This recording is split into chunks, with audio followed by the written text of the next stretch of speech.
Hi everyone. तो हमने chapter 1 2 3 already cover कर लिया है। अब हमें करना है चैप्टर 7। तो चैप्टर 7 के एनसीईआरटी एग्जाम्पलर के क्वेश्चंस करने से पहले मैं आपको चैप्टर 7 के कुछ बेसिक्स बताता हूँ जो आपको इस चैप्टर में बहुत ज़्यादा हेल्प करने वाला है क्वेश्चन सॉल्व करने के लिए। तो जैसे कि आप देखो, हमें पता है कि इस चैप्टर में हमें क्या पढ़ना है, डिस्टेंस फॉर्मूला।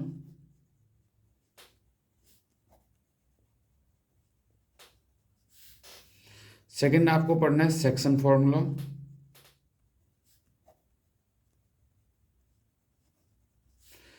थर्ड आपको मिड पॉइंट फॉर्मूला।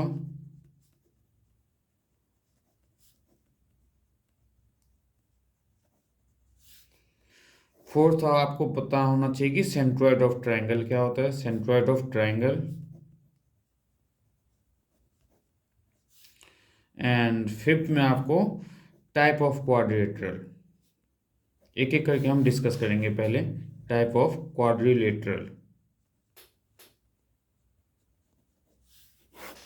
तो सबसे पहले आप देखो इसमें कि डिस्टेंस फार्मूला का हम कैसे यूज करने वाले हैं। तो डिस्टेंस फार्मूला का बेसिकली मीनिंग क्या है ये समझो। डिस्टेंस फार्मूला में आपको दो पॉइंट्स गिवन होंगे। लेट्स से एक पॉइंट आपका x1 y1 होगा और एक सेकंड पॉइंट आपका x2 y2 गिवन होगा। तो इन दोनों पॉइंट के बीच में जो हमें डिस्टेंस फाइंड करना है, कैसे फाइंड करेंगे। तो डिस्टेंस बिटवीन टू पॉइंट का फॉर्मूला क्या होगा, डिस्टेंस बिटवीन टू पॉइंट्स। तो डिस्टेंस बिटवीन टू पॉइंट का फॉर्मूला क्या है, under root x2 minus x1 का whole square plus y2 minus y1 का होल स्क्वायर। यह है किसी भी दो पॉइंट के बीच के डिस्टेंस फाइंड करने का फॉर्मूला। ये आपको लर्न होना चाहिए। सिमिलरली अब सेक्शन फॉर्मूला देखो क्या है। एक ये लाइन है, इस लाइन के दो पॉइंट्स गिवन होंगे आपके पास x1 y1 और ये पॉइंट गिवन होगा x2 y2। और कोई एक थर्ड पॉइंट होगा जो इसे किसी ना किसी पार्ट में कट कर रहा होगा। मीन्स यहाँ से यहाँ एक मान लो कि 1:2 में डिवाइड कर रहा है। तो ये 1:2 में अगर डिवाइड कर रहा है तो ये आपका m1 होगा और ये आपका m2 होगा। और ये पॉइंट आपके क्या होंगे, x, y। तो x निकालने का मेथड क्या है, x निकालने के लिए देखो m1 को इस साइड मल्टीप्लाई करना है और m2 को यहाँ मल्टीप्लाई करना है। तो x equals to m1 x2 plus m2 x1 upon में m1 plus m2। Similarly y find करना हो तो m1 y2 plus m2 y1 upon में m1 प्लस m2। ये आपका है section formula. Similarly mid point formula देखो आपका क्या है। मिड पॉइंट फार्मूला में हमें क्या करना है, ये जो दो पॉइंट्स गिवन होंगे x1 y1 and x2 y2, इनके मिड वैल्यू मतलब ये जो पॉइंट होगा ये x और y, इसे हम बोलेंगे मिड पॉइंट। मिड पॉइंट का मतलब है कि इन दोनों पॉइंट के मिड वैल्यू को फाइंड करना है। तो x निकालने का simple method mid point formula से x1 plus x2 divided by 2 and y निकालने का फॉर्मूला है y1 plus y2 divided by 2। यह है मिड पॉइंट फार्मूला आपका। अब इसमें हमें फर्दर करना है सेंट्रोइड ऑफ ट्रायंगल। तो सेंट्रोइड ऑफ ट्रायंगल करने से पहले एक क्विक रिवीजन करवाता हूँ कि सेंट्रोइड ऑफ ट्रायंगल में हमें फाइंड क्या करना है। लेट्स इस ट्रायंगल का ये पॉइंट है आपका x1 y1, ये आपका x2 y2 and third point आपके पास x3 y3। इन तीनों पॉइंट से जो ये सेंटर वैल्यू है ये वैल्यू ये हमें फाइंड करना है। इसे हम बोलते हैं centroid of triangle. Centroid of triangle. तो सेंट्रोइड ऑफ ट्रायंगल में हमें x फाइंड करने के लिए क्या यूज करेंगे, हम x1 plus x2 plus x3 divided by 3 and y find करने के लिए हम क्या यूज करेंगे, y1 plus y2 plus y3 divided by 3। ये है आपका सेंट्रोइड ऑफ ट्रायंगल। और टाइप ऑफ क्वाड्रिलेटरल में जब क्वेश्चन सॉल्व करेंगे तो आपको साथ के साथ बता दूंगा। तो अब स्टार्ट करते हैं एनसीईआरटी एग्जाम्पलर के चैप्टर 7 के क्वेश्चन। देखो फर्स्ट क्वेश्चन आपका क्या है, the distance of the point 2,3 from the x axis. 2,3 का डिस्टेंस आपको बताना है फ्रॉम एक्स एक्सिस से। तो ये ध्यान में रखना, डिस्टेंस फ्रॉम एक्स एक्सिस। अगर आपसे किसी पॉइंट का एक्स एक्सिस डिस्टेंस पूछे, दैट मीन्स उसके वाई कोऑर्डिनेट उसका आंसर होगा। तो इसमें देखो वाई क्या है 3, तो इसका आंसर क्या हुआ 3। अगर मैं इसमें बोलूँ 2,3 में distance from Y axis, distance from Y axis अगर बोला जाए आपसे, तो डिस्टेंस फ्रॉम वाई एक्सिस क्या होगा 2। Similarly distance of Y axis और डिस्टेंस ऑफ एक्स एक्सिस को हम ऑर्डिनेट, एक्स एक्सिस को हम क्या बोलते हैं याद रखना, एब्सिसा, ABSCISS, और वाई एक्सिस को हम क्या बोलते हैं ऑर्डिनेट। मीन्स इस क्वेश्चन को जो है दूसरे वे से क्या पूछा जा सकता है, distance of ordinate that will be 2 and distance of X axis या एब्सिसा तो दैट इज 3। तो ये बहुत ही सिंपल क्वेश्चन है, इसका आंसर क्या होगा 3। सेकेंड क्वेश्चन देखो क्या है, the distance between the point 0,6 and 0,-2। तो ये एक आपने लाइन कंसीडर किया और इस पे एक पॉइंट है 0,6 और सेकेंड पॉइंट आपके पास 0,-2। तो ये आपका क्या होगा x1 y1 और ये जो पॉइंट होगा ये क्या होगा x2 y2। तो डिस्टेंस फॉर्मूला क्या है आपका, कहाँ से कहाँ डिस्टेंस फाइंड करना है, A to B। तो distance AB equals to under root x2 minus x1 का whole square plus y2 minus y1 का होल स्क्वायर। अब x2 x1 की वैल्यू पुट कर दो, x2 क्या आपके पास 0 और x1 भी क्या है 0, तो 0 माइनस 0 का होल स्क्वायर 0 और y2 क्या आपके पास -2 और y1 क्या है 6, तो -6 का होल स्क्वायर। तो -2 -6 -8 का whole square that is under root 64 और 64 को आप रूट से बाहर कैसे निकाल सकते हो 8 इंटू में 8 दैट इज 8 स्क्वायर 8 यूनिट। तो डिस्टेंस क्या होगा इसका 8 यूनिट होगा। बहुत ही सिंपल क्वेश्चन था ये। अब क्वेश्चन नंबर 3 देखते हैं हम। देखो क्वेश्चन नंबर 3 में आपके पास क्या गिवन है, the distance of the point this from origin. इस पॉइंट का डिस्टेंस आपको ओरिजिन से फाइंड करना है। तो डिस्टेंस फ्रॉम ओरिजिन का फॉर्मूला याद रखना, डिस्टेंस फ्रॉम ओरिजिन,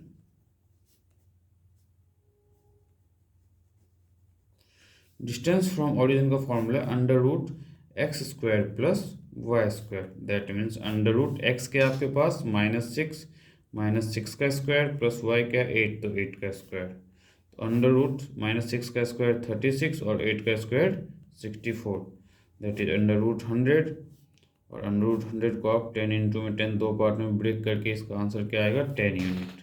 तो इसका ऑप्शन क्या होगा C. Now question number 4, the distance between the point this and this. तो डिस्टेंस फाइंड करना, फिर से आप क्या करोगे एक लाइन कंसीडर करो और यहाँ पे आपने पॉइंट लिया 0,5 और सेकंड पॉइंट आपने लिया -5,0।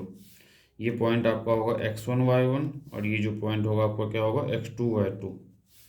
तो डिस्टेंस जो आप फाइंड करोगे, डिस्टेंस लेट्स से नेमिंग कर दिया हमने AB, तो distance AB equals to under root x2 minus x1 का whole square plus y2 minus y1 का whole square. Now value put कर दो, x2 क्या है -5 और x1 क्या है 0, तो -5 माइनस 0 तो -5 ही होगा, तो -5 का स्क्वायर प्लस y2 क्या है आपके पास 0 0 माइनस y1 क्या है 5 तो -5 का स्क्वायर। तो under root 25 plus 25 under root 50 और 50 का आप एलसीएम ले सकते हो रूट से, तो 5 1 5 0 5 2 10। तो अंडर रूट 50 को आप क्या लिख सकते हो 5 इंटू में 5 इंटू में 2, तो 5 का पेयर बाहर आ गया और रूट 2 5 रूट 2 इसका आंसर होगा, तो बी आंसर होगा इसका। सिमिलरली अब देखो नेक्स्ट क्वेश्चन क्या है आपके पास। नेक्स्ट क्वेश्चन दिया हुआ है, if AOBC is a rectangle whose 3 vertices are this and this, then the length of its diagonal। तो सबसे पहले तो आप एक रेक्टेंगल बनाओ और नेमिंग क्या है AOBC। गिवन क्या क्या है आपके पास, A के कोऑर्डिनेट क्या है 0,3, B के कोऑर्डिनेट क्या है O का कोऑर्डिनेट क्या है 0,0 और बी का कोऑर्डिनेट क्या है 5,0। देन आपको डायगोनल फाइंड करना है। तो देखो डायगोनल आपका ये भी है और एक डायगोनल आपका ये भी है, लेकिन इस डायगोनल में हमें सी का कोऑर्डिनेट नहीं पता, तो इसलिए हम क्या करेंगे, इस डायगोनल की वैल्यू फाइंड करेंगे क्योंकि हमें इन दोनों का कोऑर्डिनेट पता है। तो diagonal A C equals to क्या हो जाएगा आपका डिस्टेंस ए सी। डायगोनल जो है आपका ए सी होगा, diagonal A O B, sorry यहाँ पे बी है ये, तो डिस्टेंस ए बी होगा, यहाँ पे distance A B equals to under root, इस पॉइंट को आपने ले लिया x1 y1, इसे ले लिया आपने x2 y2, तो x2 minus x1 means 5 minus 0 का whole square plus y2 minus, तो y क्या है 0 माइनस 3, तो माइनस 3 का होल स्क्वायर, तो 5 का स्क्वायर 25, 3 का माइनस 3 का स्क्वायर 9, तो अंडर रूट 25 प्लस 5 34, इसका आंसर सी होगा। फिर नाउ क्वेश्चन नंबर 6 देखो आप, बोला the perimeter of a triangle whose vertex are this this this. तो देखो ये कैसे फाइंड करना, बहुत ही सिंपल है ये। पेरीमीटर ऑफ ट्रायंगल हमें पता है कि सम ऑफ ऑल साइड्स है, तो तीनों पॉइंट को प्लॉट करो 0,4 0,0 एंड 3,0। तो आपको क्या करना है, इसमें 3 बार डिस्टेंस निकालना है। एक बार इसका डिस्टेंस निकालो इस पॉइंट से इस पॉइंट का, फिर एक बार इस पॉइंट से इस पॉइंट का, और फिर इस पॉइंट से इस पॉइंट का, means x1 y1 x2 y2, x1 y1 x2 y2, x1 y1 x2 y2, तीनों डिस्टेंस निकालने के बाद पेरीमीटर ऑफ ट्रायंगल क्या होगा, सम ऑफ ऑल साइड। तो perimeter of triangle that is sum of all sides, तो sum of all side means सारे side को ऐड कर दो, sum of all sides. Now question number 7 देखो क्या आपका, क्वेश्चन नंबर 7 में दिया हुआ है the point -4,0 4,0 and 0,3 are the vertex of, किसका वर्टेक्स है ये, राइट एंगल ट्रायंगल का है या आइसोसेलेस ट्रायंगल का है, इक्विलैटरल ट्रायंगल का है या स्केलर ट्रायंगल का है। तो हमने क्या किया, एक ट्रायंगल ड्रॉ किया और तीनों पॉइंट को प्लॉट कर दिया, 4,0 0,3 एंड 0,3 -4,0 है आपके पास। पॉइंट को आप जो है सीक्वेंस वाइज लोगे, -4,0, देन यहाँ पे आपका है 4,0 और थर्ड पॉइंट आपको 0,3। तो आप क्या करोगे, नेमिंग किया आपने ए, इसे बी और इस पॉइंट को सी। तो आपको फाइंड करना पहले डिस्टेंस ए बी। तो डिस्टेंस ए बी क्या होगा आपका, x2 minus x1 means 4 minus -4, तो 4 + 4 8 का square plus y2 minus y1, तो 0, तो अंडर रूट 64। नाउ अब हमें निकालना है डिस्टेंस बी सी। जब आप डिस्टेंस बी सी निकालोगे तो 0 माइनस 4 4 का स्क्वायर प्लस 3 का स्क्वायर, तो 4 का स्क्वायर 64 और 3 का स्क्वायर 9 73। नाउ हमें फाइंड करना है डिस्टेंस ए सी। जब डिस्टेंस ए सी हम फाइंड करेंगे तो -4 x2 माइनस x1, तो -4 का स्क्वायर प्लस 3 का स्क्वायर, तो -4 का स्क्वायर 16 और 3 का स्क्वायर 9, यह है अंडर रूट 25। इसमें देखो तीनों की तीनों डिफरेंट डिफरेंट साइड्स है, और जब तीनों की तीनों डिफरेंट डिफरेंट साइड हो तो हम उससे बोलते हैं स्केलर ट्रायंगल। स्केलर ट्रायंगल में क्या होता है आपका, स्केलर ट्रायंगल में all sides are different, all sides are different, all sides are different। और राइट एंगल ट्रायंगल में क्या होगा, राइट एंगल ट्रायंगल, तो राइट एंगल ट्रायंगल में तीनों डिस्टेंस में से किसी भी दो डिस्टेंस का sum of square of two side, sum of square of any two side is equal to square of third side is equal to square of third side, means perpendicular का square plus base का square equals to hypotenuse का square. और isosceles triangle की क्या property है कि any two sides are equal. Isosceles triangle की property क्या है? आइसोसेलेस ट्रायंगल की प्रॉपर्टी है कि any two sides are equal. जब तीनों डिस्टेंस फाइंड करोगे और किसी का दो डिस्टेंस सेम आ जाए मीन्स वो आइसोसेलेस ट्रायंगल होगा। In a triangle any two sides are equal.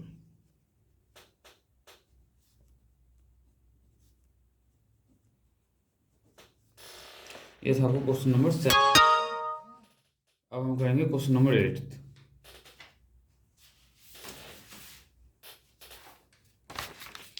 तो क्वेश्चन नंबर 8 देखो, क्वेश्चन नंबर 8 क्या है? The point which divide the line segment joining the point this and this in the ratio 1:2। देखो एक line segment है आपके पास जिसका पॉइंट क्या गिवन है? 7, -6 एंड 3, 4। ये दो पॉइंट है आपके पास और इस दोनों पॉइंट को जो डिवाइड कर रहा है कोई थर्ड पॉइंट, वो किस रेशियो में डिवाइड कर रहा है? 1:2 में। In the ratio 1:2। तो ये हमें ये लो, ये आपका है x, y और किस रेशियो में डिवाइड कर रहा है? 1:2 में। तो हम x फाइंड करेंगे सेक्शन फार्मूला से। ये आपका क्या होगा? x1 y1, ये आपका x2 y2, ये आपका m1, ये आपका m2। देखो हम कैसे इसका आंसर फाइंड करने वाले हैं। तो x इक्वल्स टू आपका क्या होगा? m1 x2 plus m2 x1 upon में m1 plus m2। That means m1 क्या है? 1, इंटू में x2 क्या है? 3, प्लस m2 आपके पास क्या है? 2, इंटू में x1 क्या है? 7 अपॉन में m1 plus m2 means 1 plus 2।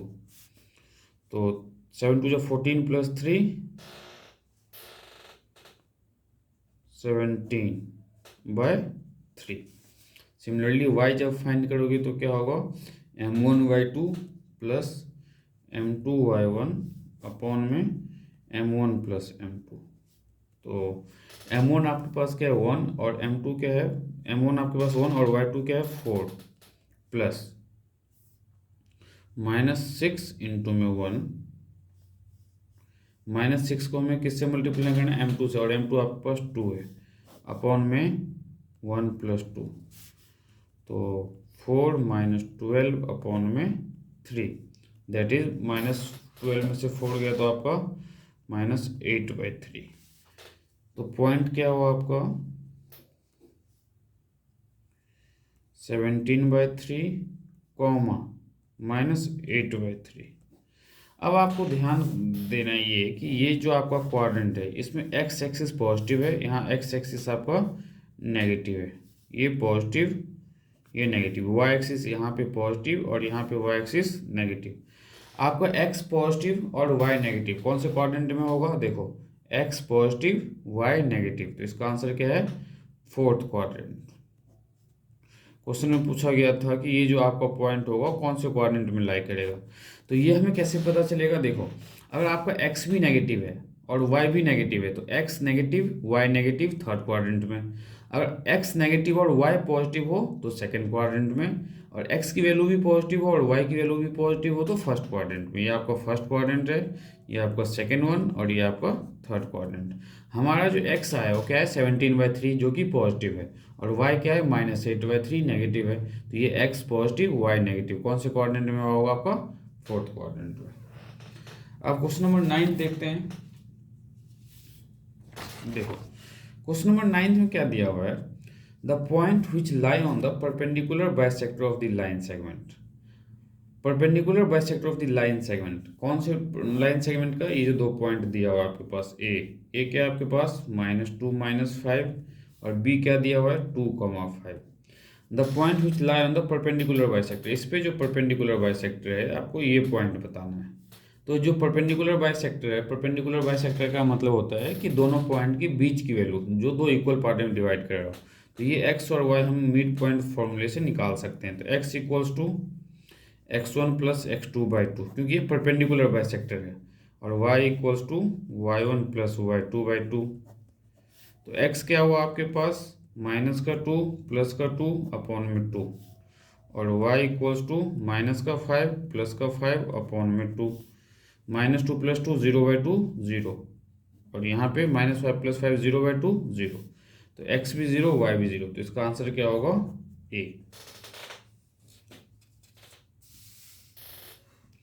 अब आप क्वेश्चन नंबर 9 देखो। क्वेश्चन नंबर 9 में क्या दिया हुआ है, the fourth vertex D of a parallelogram A B C D. एक पैरेललोग्राम है आपके पास ए बी सी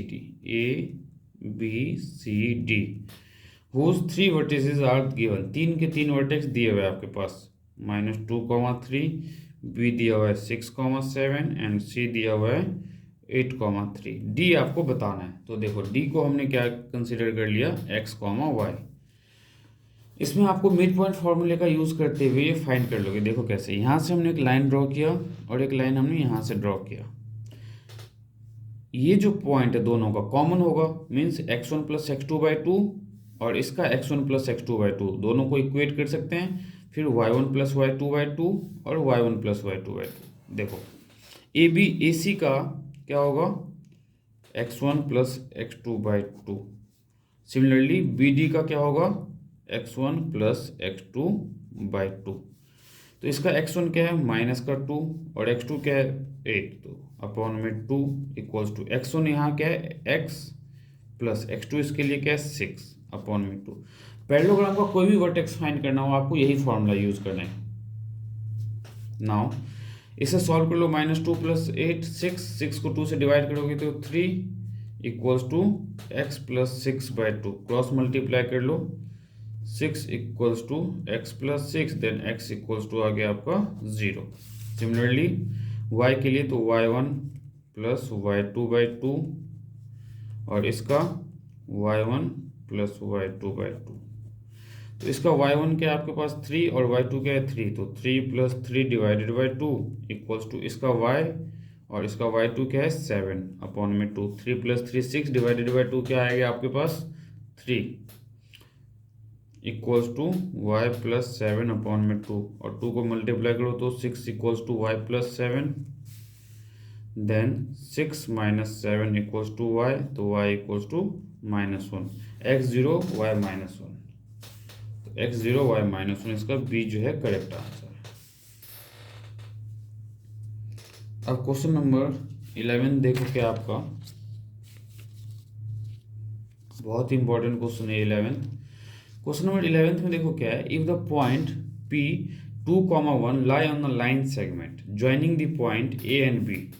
एक P है जो इस लाइन सेगमेंट ए बी पे लाई कर रहा है। ये ए बी एक लाइन सेगमेंट है जहाँ पे कहीं P लाई कर रहा है, और A का जो कोऑर्डिनेट है ऑलरेडी दिया हुआ है 4, 2, और B का जो कोऑर्डिनेट हो गया आपके पास 8, 4। आपको बताना है, और P की वैल्यू भी गिवन है आपके पास 2, 1। हमें पहले रेशियो फाइंड करना है। तो रेशियो फाइंड करने के बाद आप इस क्वेश्चन का आंसर दे सकते हो। तो हमने क्या करना है, रेशियो नहीं पता तो हम रेशियो को लेट करेंगे, let the ratio be k/1, ratio be k/1। तो ये आपका k है, ये 1 रहा। अब हमें पता है क्या कि x गिवन है, तो x = फॉर्मूला लगाओगे m1 x2 + m2 x1 upon में m1 + m2, और x क्या गिवन है आपके पास 2, तो 2 m1 क्या है k, x2 आपके पास क्या है 8 प्लस m2 क्या है 1 और x1 क्या है आपके पास 4 अपॉन में k + 1। अब क्रॉस मल्टीप्लाई करके 2 टाइम्स k + 1 = 8k + 4, तो 2 को मल्टीप्लाई करोगे तो 2k + 2 = 8k + 4, 2k - 8k = 4 - 2, 2k में से 8k को सब्ट्रैक्ट करोगे तो माइनस का 6k = 2, देन k = 2 अपॉन में -6, तो k = 2 × 2 2 3 6, k क्या है आपका 1/3। अब देखो k की वैल्यू 1 है अपॉन में 3, मतलब ये टोटल पार्ट आपका 3 है, 3 में से k 1 है, मीन्स ये 2 हुआ। तो AP जो है आपका, इस चीज को समझो, k की वैल्यू यहाँ पे क्या है 1 और अपॉन में 3, मतलब टोटल पार्ट आपका 3 है, और k अगर 1 है तो ये टोटल पार्ट आपका क्या होगा, इस फिगर में देखो k अगर 1 है ये टोटल पार्ट 3 है, हमें बताना है कि ए पी इक्वल्स टू क्या होगा। तो ए पी क्या होगा, 1 में ए पी की वैल्यू क्या होगी, 1/3 ए बी, क्योंकि ए बी कंप्लीट है आपका। तो A P equals to 1/3 A B. अब क्वेश्चन नंबर 12 देखो। क्वेश्चन नंबर 12 में क्या फाइंड करना है आपको। इफ पी दिया हुआ है a/3, 4 is the midpoint of the line segment joining the point this and this। Q and R एक लाइन है आपके पास, ये है Q, ये है आपके पास R। Q क्या दिया हुआ है आपके पास, -6,5 एंड R दिया हुआ है -2,3। और ये P इसका मिड पॉइंट है, मीन्स P इसका मिड पॉइंट है, मीन्स a/3, 4। और मिड पॉइंट का फॉर्मूला मैंने आपको क्या बताया हुआ है, x1 + x2/2। तो x1 क्या है, -6 + x2 क्या है, -2/2। और ये किसके इक्वल आना चाहिए था, a/3 के इक्वल, क्योंकि मिड पॉइंट फॉर्मूले के अकॉर्डिंग ये अगर मिड पॉइंट है तो x1 + x2/2 किसके इक्वल आएगा, a/3 के इक्वल। तो -6 + -2 तो -8/2 इक्वल्स टू a/3। 2 2 = 4, तो -4 equals to a/3। Cross multiply करो, a इक्वल्स टू -4 इंटू में 3, a इक्वल्स टू -12। इसका आंसर होगा बी, आंसर इसका correct. If the distance between the point this is 5। देखो डिस्टेंस इन दोनों के पॉइंट के बीच का 5 दिया हुआ है। तो हमें क्या करना है, ये पॉइंट 4, P और ये आपको 1, 0 कंसिडर करना है। और इनके बीच का डिस्टेंस दिया हुआ है, तो मैं क्या करूँगा, x2 - x1 मीन्स 1 - 4 का whole square plus y2 - y1 तो 0 - p का होल स्क्वायर। कितना गिवन है डिस्टेंस, 5। तो 5 की इक्वल पुट कर दिया।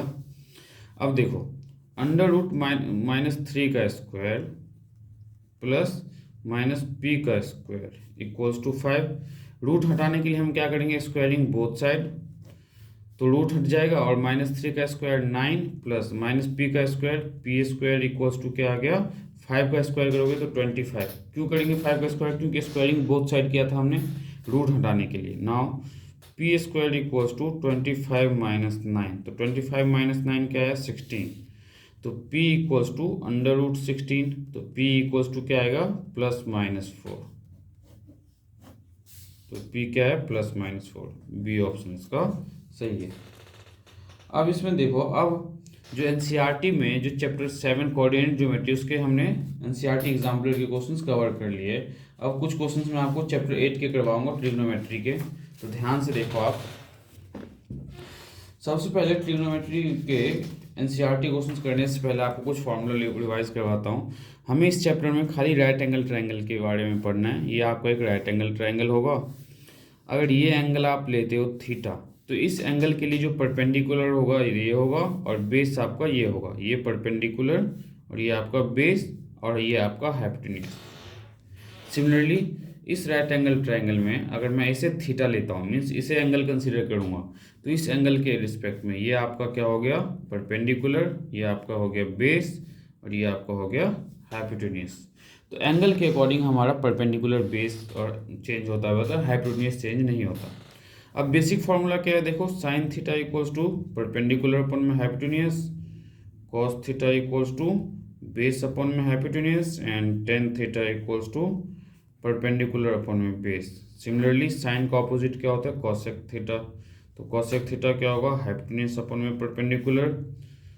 सेक थीटा क्या होगा, हाइपोटेन्यूज अपन में बेस। और कॉट थीटा आपका क्या होगा, बेस अपन में परपेंडिकुलर। ये सिंपल फार्मूला है। और इसमें इसके साथ साथ आपको याद रहना चाहिए कि sine square theta plus cos square theta 1 के इक्वल होगा। और ट्रिग्नोमेट्रिक टेबल की वैल्यू अगर आपको लर्न है तो ये क्वेश्चन जो अभी हम डिस्कस करने वाले हैं ये बहुत आसानी से आप सॉल्व कर लोगे। तो देखो फर्स्ट क्वेश्चन क्या है ट्रिग्नोमेट्री का। फर्स्ट क्वेश्चन गिवन है आपके पास, if cos A equals to 4/5 then find the value of tan A। तो हम क्या करेंगे, एक राइट एंगल ट्रायंगल बनाएंगे और ये रहा आपका एंगल A, ये B और C। cos A गिवन है आपके पास 4/5 और cos हमारा क्या होता है, बेस अपॉन में हाइपोटेन्यूज। याद करने का तरीका, पंडित बद्री प्रसाद हर हर बोले सोना चांदी तोले। साइन परपेंडिकुलर अपॉन में हाइपोटेन्यूज, कॉस बेस अपॉन में हाइपोटेन्यूज। टी फॉर टेन तो परपेंडिकुलर अपॉन में बेस। साइन का उल्टा कॉसेक तो हाइपोटेन्यूज अपॉन में परपेंडिकुलर, और कॉस का उल्टा क्या होगा आपका सेक तो हाइपोटेन्यूज अपॉन में बेस। तो हमें क्या फाइंड करना है, कॉस देखो क्या है, तो कॉस क्या है, बेस अपॉन में हाइपोटेन्यूज, बेस अपॉन में हाइपोटेन्यूज मीन्स बेस क्या है ए एंगल के लिए, इस एंगल ए के लिए बेस आपका क्या है 4, और हाइपोटेन्यूज क्या है बेस अपॉन हाइपोटेन्यूज ये है 5। तो परपेंडिकुलर फाइंड कर लो आप। परपेंडिकुलर कैसे फाइंड करोगे, परपेंडिकुलर का स्क्वायर इक्वल्स टू हाइपोटेन्यूज का स्क्वायर माइनस बेस का स्क्वायर, और हाइपोटेन्यूज क्या है 5, तो 5 का स्क्वायर माइनस 4 का स्क्वायर, तो 25 माइनस 16 9। तो p क्या आ गया आपका √9 मीन्स 3। अब देखो p आपके पास 3 आ गया, हमें फाइंड क्या करना है 10, तो 10 ए क्या होगा आपका परपेंडिकुलर अपॉन में बेस। देखो t फॉर 10 परपेंडिकुलर अपॉन में बेस, तो परपेंडिकुलर क्या हुआ एंगल ए के लिए जो अभी हमने फाइंड किया 3 अपॉन में बेस, बेस क्या 4, तो 10 ए क्या आ गया आपके पास 3/4। ये इसका बी करेक्ट आंसर होगा। नाउ हमें साइन ए 1/2 दिया हुआ है, कॉट ए की वैल्यू फाइंड करना है। फिर से हम एक ट्राइंगल बनाएंगे, ए बी सी कंसिडर करेंगे, ये राइट एंगल ट्राइंगल है। साइन ए मतलब साइन ए क्या दिया हुआ आपके पास 1/2, साइन ए का मतलब परपेंडिकुलर अपॉन में hypotenuse.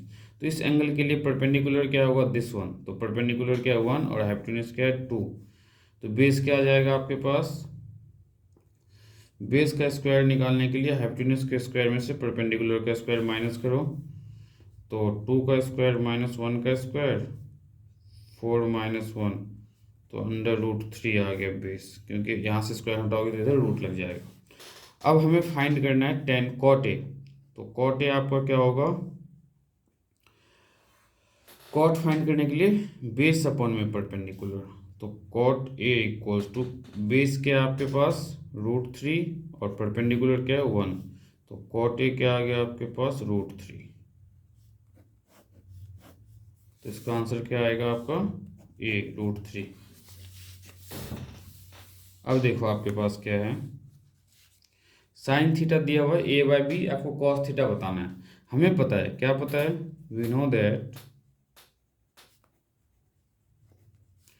Sign square theta plus cos square theta equals to 1। हमें पता है कि sine square theta plus cos square theta क्या होता है 1 के इक्वल होता है।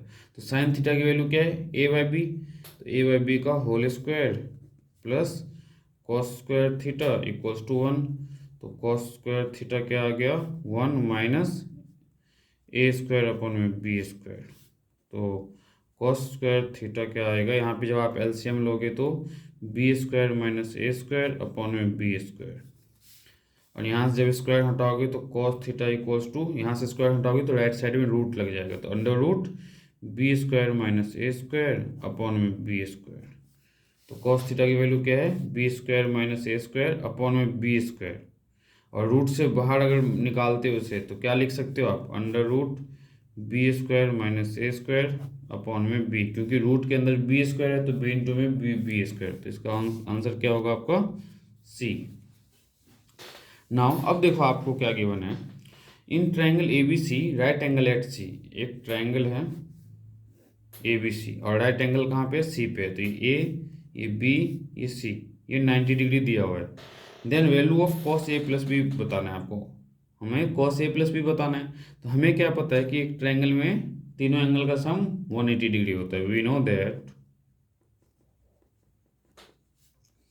Angle A plus angle B plus angle C equals to 180 degree, और एंगल सी क्या है 90 डिग्री दिया हुआ है, तो angle A plus angle B plus 90 degree equals to 180 degree.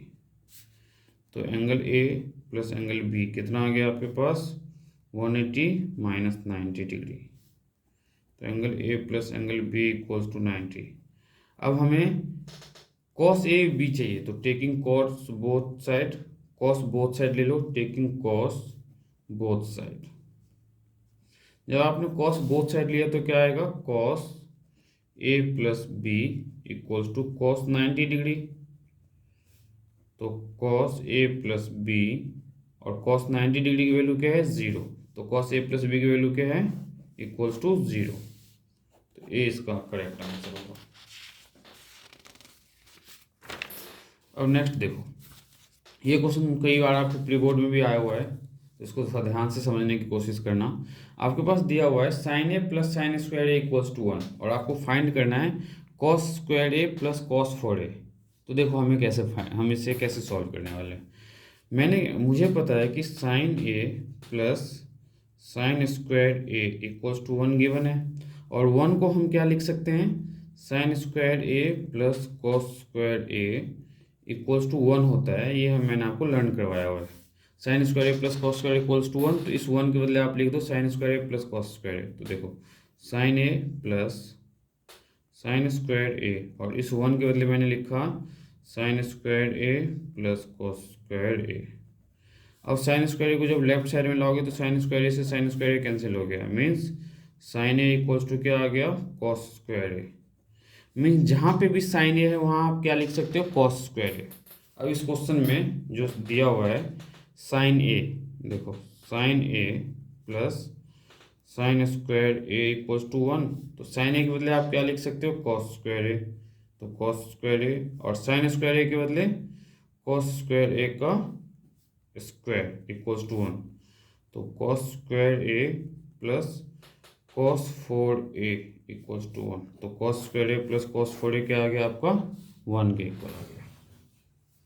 Similarly अब आपके पास दिया हुआ है साइन अल्फा इक्वल्स टू 1/2, तो साइन अल्फा इक्वल्स टू 1/2 में साइन में किसकी वैल्यू है आपको पता होना चाहिए, साइन 30 डिग्री। तो साइन 30 डिग्री, तो sine alpha equals to sine 30 degree, means alpha equals to 30 degree, और कॉस बीटा इक्वल्स टू क्या है, 1/2। तो कॉस में 1/2 किसकी वैल्यू है आपको पता होना चाहिए, कॉस 60 डिग्री की, means beta equals to 60 degree. Cos से कॉस कैंसिल, तो बीटा 60 डिग्री। नाउ हमें बताना है अल्फा प्लस बीटा, तो अल्फा प्लस बीटा क्या आ गया, 30 डिग्री प्लस 60 डिग्री, तो अल्फा प्लस बीटा क्या है आपके पास, 90 डिग्री। इसका डी आंसर करेक्ट। अब आपके पास गिवन है क्वेश्चन नंबर 7 में कि 4 tan theta equals to 3 then 4 sin theta minus cos theta upon में 4 sin theta plus cos theta. तो देखो 4 tan थीटा इक्वल्स टू 3 दिया हुआ है, तो tan थीटा की वैल्यू क्या है, 3/4। अब जो हमें फाइंड करना है 4 sin theta minus cos theta upon में 4 sin theta plus cos theta. मैं क्या करूंगा इसमें, साइन कॉस थीटा से सबको डिवाइड करूंगा, न्यूमरेटर को भी डिनोमिनेटर को भी। तो देखो 4 sin theta divide by cos theta minus cos theta divide by cos theta.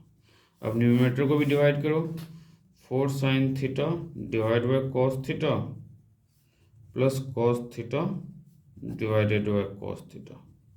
तो कॉस से कॉस कैंसिल, और sine theta by cos theta क्या होता है, tan थीटा।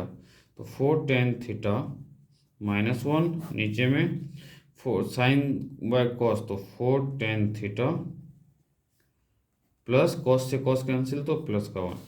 अब यहाँ पे देखो 4 इंटू में tan थीटा, और tan थीटा की वैल्यू क्या आपके पास, 3/4। तो 4 इंटू में 3/4 माइनस का 1 अपॉन में 4 इंटू में 3/4 प्लस का 1।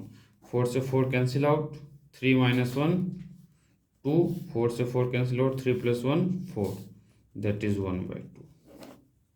मैंने देखो क्या किया, जो 4 sin theta minus cos theta अपन में 4 sin theta plus cos theta था, तो कॉस थीटा से मैंने न्यूमरेटर को भी और डिनोमिनेटर को भी डिवाइड किया। तो ये क्या बन गया, sine theta by cos theta, तो 4 tan थीटा, और cos by cos cancel out हो गया, तो माइनस का 1 और नीचे में प्लस का 1। फिर tan थीटा की वैल्यू आपने फाइंड किया हुआ था 3/4, तो यहाँ पे tan थीटा की वैल्यू पुट करके इसे सिंप्लीफाई कर दिया। तो बहुत ही सिंपल क्वेश्चन था ये। अब नेक्स्ट क्वेश्चन जो एरिया रिलेटेड टू सर्कल और प्रोबेबिलिटी है वो नेक्स्ट लेक्चर में हम करेंगे।